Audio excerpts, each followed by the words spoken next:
Inilah sosok Murni selaku Kepala Disperkim Mesuji yang disorot usai proyek Islamic Center disebut mangkrak. Kehebohan tersebut diketahui bermula usai akun Twitter @partaisosmed membongkar soal proyek Islamic Center Mesuji yang disebut mangkrak karena harusnya selesai di bulan Februari tahun 2022 lalu. Hingga akhirnya proyek Islamic Center yang disebut mangkrak hingga 75 miliar rupiah tersebut membuat Murni selaku Kepala Disperkim Mesuji ikut disorot. Sebelumnya diketahui jika sosok Murni mulai diperbincangkan usai proyek Islamic Center Mesuji disebut mangkrak.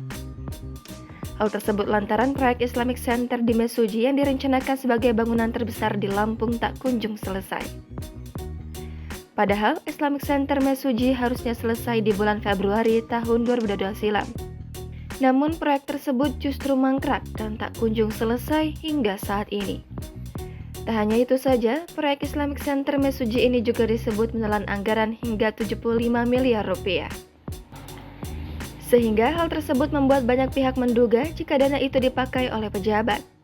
Bahkan dana tersebut dikatakan merupakan milik pajak rakyat. Sementara itu, kini banyak pihak meminta Pemkab Mesuji untuk berjujur. Sebab warga merasa geram dengan pengakuan Murni yang menyebut bahwa proyek tersebut tak mangkrak. Di sisi lain, Kadis Perkim Mesuji Murni juga disorot lantaran membuat bantahan bahwa video yang diunggah tersebut bukan Islamic Center tapi Masjid Agung. Bahkan ia menyebut bahwa proyek tersebut tidak mangkrak karena pernah dipakai untuk acara MTQ. Selain itu, Murni juga mengaku akan mengurus hal tersebut dengan melaporkannya ke Bupati maupun Sekda.